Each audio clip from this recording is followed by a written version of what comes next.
This video is sponsored by World of Warships. Be sure to stay tuned until the end of the video for a special bonus code to unlock a huge starter pack, including in-game credits, limited edition commanders, a free ship, and a week of premium access to World of Warships when you sign up today. Hello my friends, Hank here, and today's video is all about getting started in the world of building scale model ships. If you usually build plastic model cars, aircraft, or tanks, and you're thinking about building up your first ship, or maybe this is your first plastic model kit altogether, then this video is for you. I've picked out a really beginner-friendly project to help get your feet wet, no pun intended, with the essentials of building plastic model ships. I'll take you through a step-by-step guide on how to build one particularly iconic warship today, but these techniques will apply to any similar model ship you've got at home. With that said, let's hop right into it and see what tools you'll need to get started.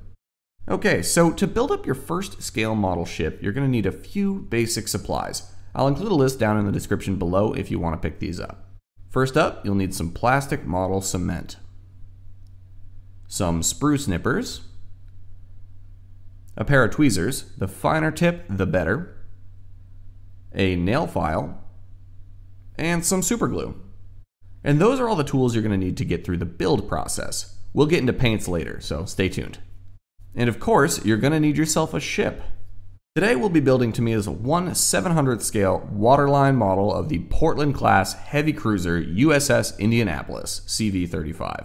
Laid down in 1930, the Indy had a long and outstanding service record with the US Navy. She earned 10 battle stars during the fierce fighting in the Pacific Theater of WWII, and she even served as the flagship of Admiral Raymond Spruance's 5th Fleet from 1943 till 1945. The Indianapolis is perhaps most well known, however, for her tragic demise just a few weeks before the end of the hostilities in the Pacific. On July 30th, a Japanese submarine struck the Indy with 2 torpedoes, which caused catastrophic damage and sunk the mighty vessel in a matter of minutes. For nearly 4 days, the roughly 900 survivors of the initial sinking faced starvation, dehydration, hypothermia, and nearly ceaseless shark attacks as they hoped for an eventual rescue. When they were finally discovered, only 316 sailors of the Indianapolis remained.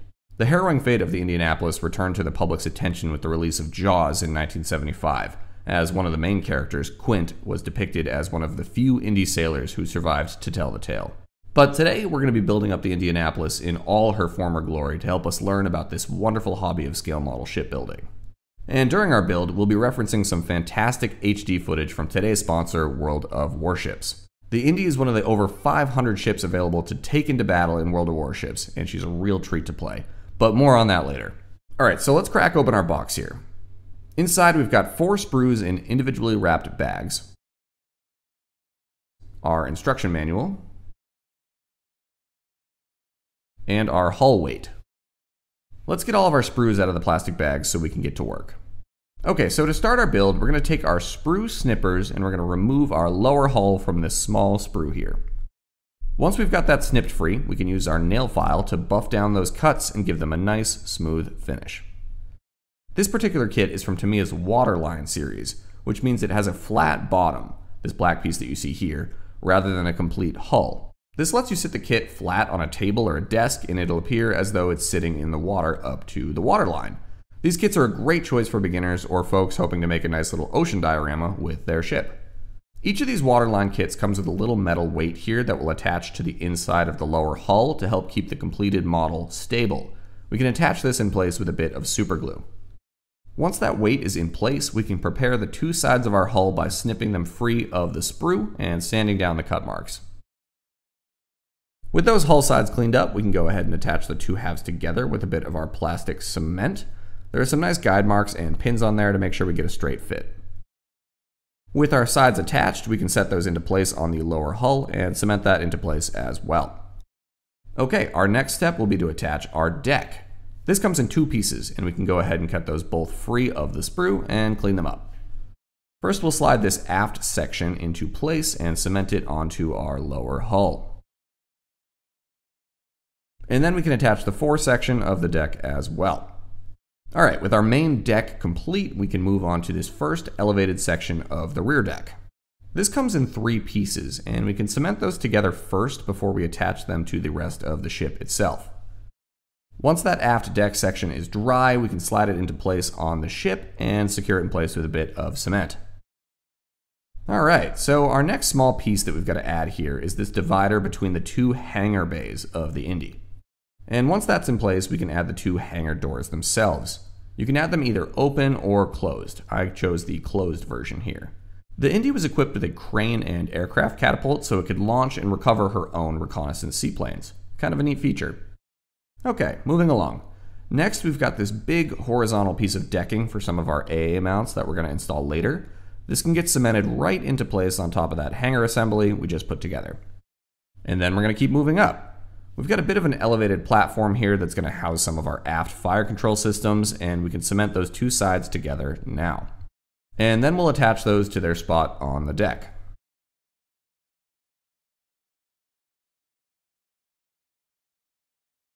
And next, we're going to attach this platform for our rear anti-air fire station. This section here is part of the aft superstructure that houses the rearmost stack and some other small bits. So we're going to cement those two sides together now. And then we can attach the roof section to the top and cement that whole structure into place.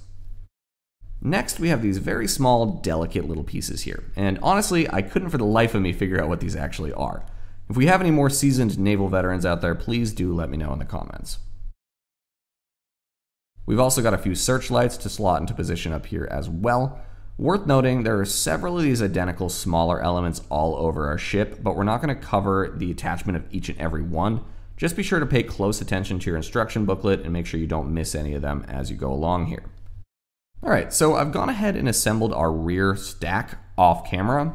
It's a pretty simple little 4-part assembly, and once it's all built up, you can go ahead and cement that into place amongst all of our other little details on the rear superstructure. Next, we're going to want to go ahead and build up this 3-part housing and cement that into place on our superstructure.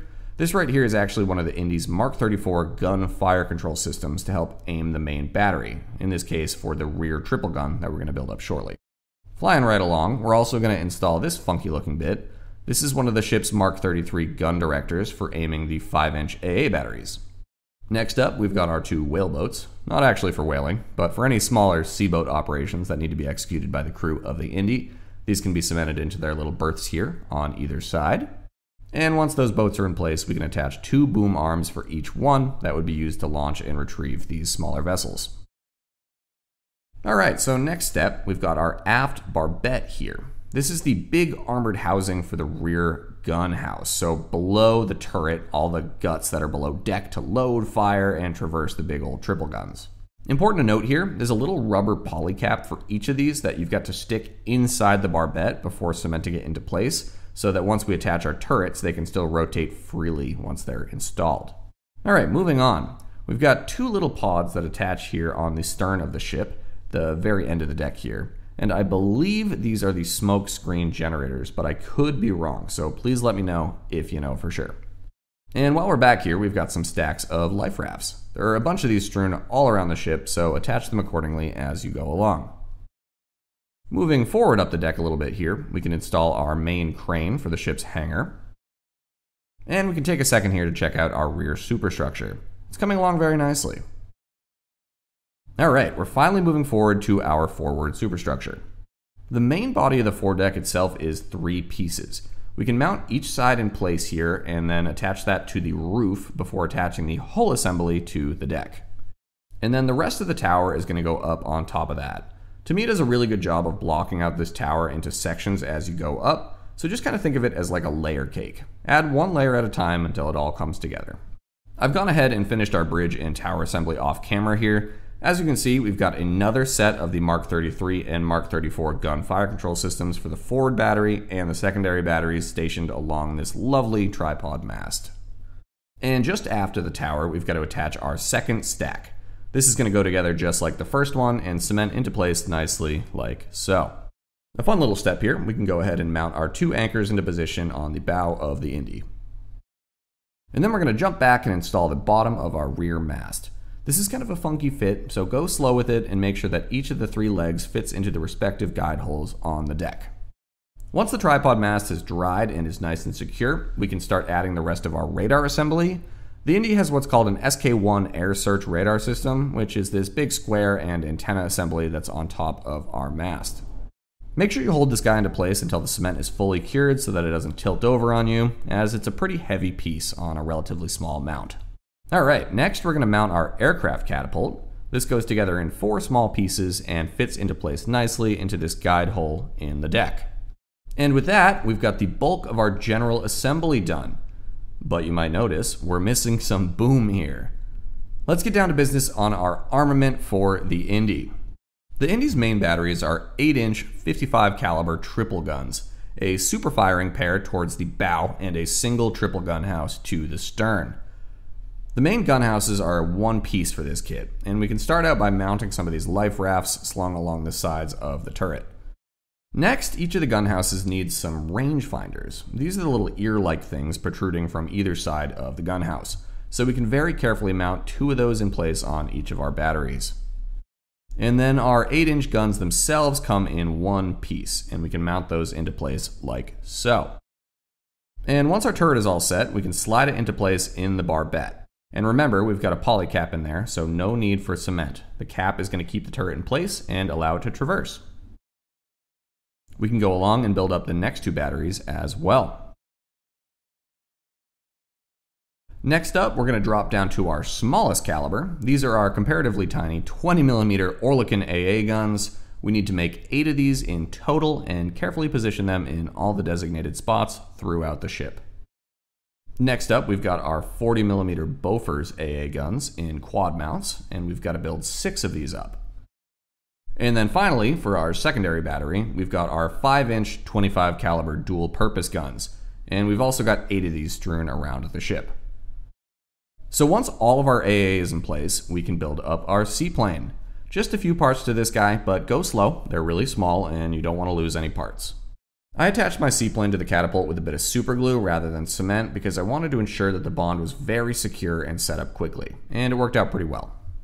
And with our seaplane in place, we've got ourselves a fully built USS Indianapolis. She's a beaut, huh? Now you've probably been wondering, how do I paint this up?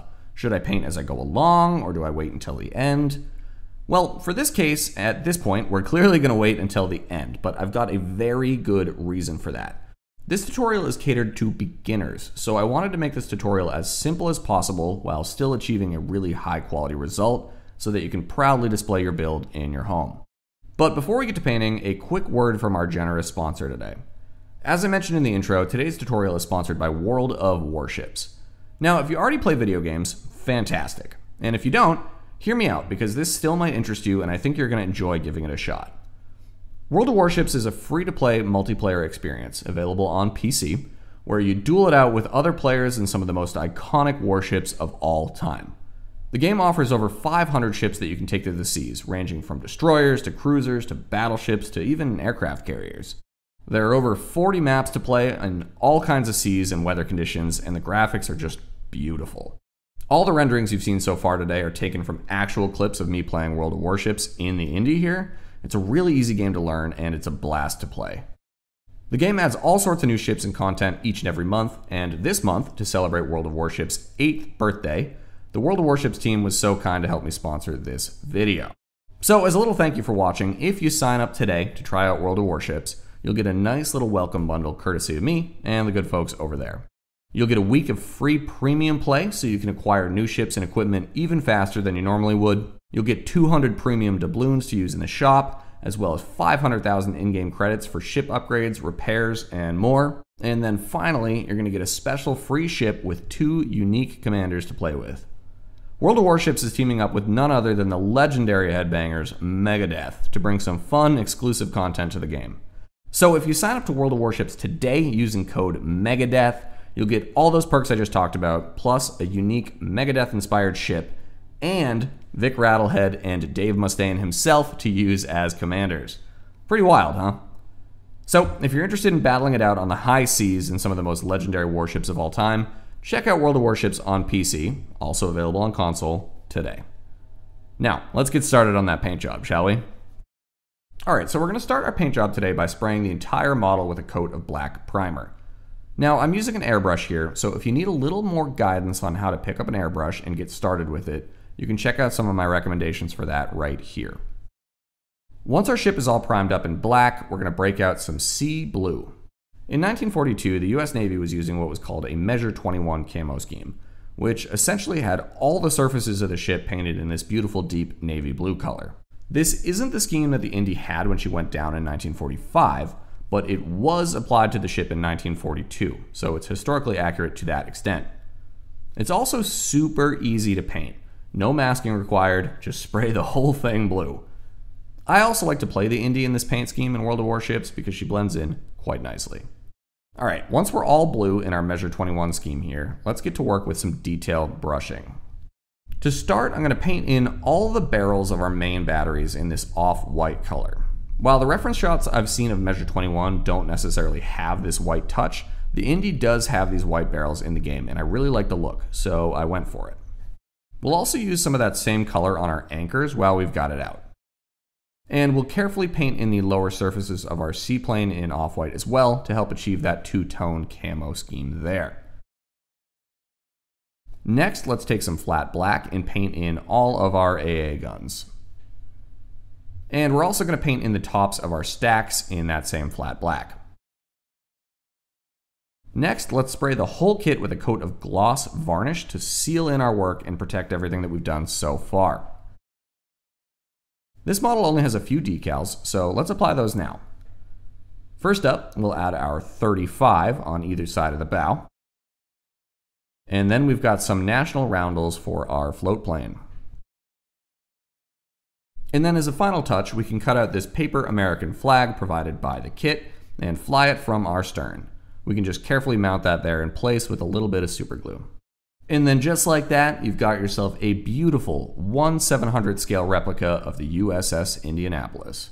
I really hope you guys enjoyed the tutorial today, and if you'd like to stick around to learn how to add some realistic weathering effects to finish up this build, be sure to subscribe right here to Spruce and Brew Scale Modeling so that you get a notification as soon as that next video comes out. And don't forget to check out today's sponsor, World of Warships, and use sign-up code MEGADEATH to get those free perks when you check out the game today. Until next time, my friends, be well, happy building, fair winds, and smooth seas. Cheers.